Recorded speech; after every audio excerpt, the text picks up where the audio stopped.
is Paul. Yeah. I just wanted to mention number 9, Brent. Yeah.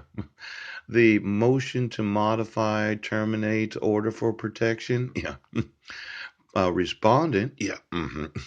Order lasts 2 years or less. Right. That order was issued for 10 years. Yeah.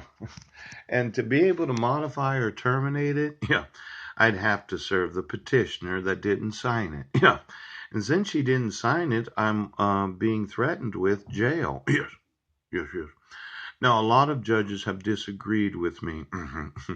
But my thought was anytime you issue a court order, yes, or it's a forgery of the ex officio superior court clerk, yeah, and the petitioner's not there, and the respondent's not there because you say you attempted to serve the respondent, but you didn't, you had absolute abuse of power because there was nobody there to tell you that you can't do what you're doing. Oh, now, in your discretion, you decided to issue it. Yes.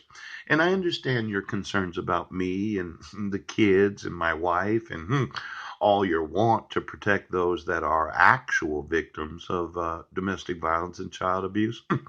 But when we carefully consider the abuse of power, yes, there was nobody in the court to tell you, yeah, I don't want you to issue that.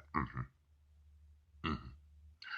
Now, this is an example of absolute abuse of power. Yes, because the signature of the ex officio superior court clerk, yes, is not the same signature on the weapon surrender form. Yes.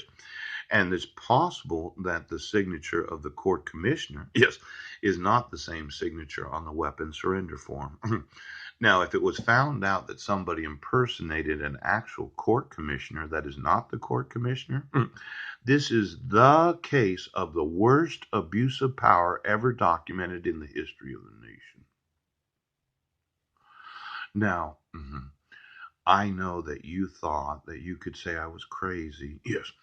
But there requires at least one of the litigants in the court to make sure that a judge does not abuse their power. Yes. And since you didn't serve me, yes, and she didn't appear in court and sign the court order, yes, and the court clerk is not the court clerk, yes, this protection order is the absolute abuse of power.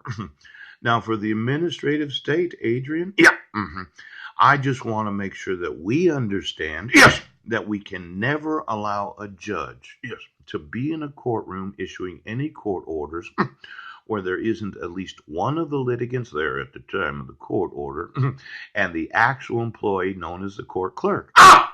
Now, when you think about the lawsuit today, it'll be $100 billion.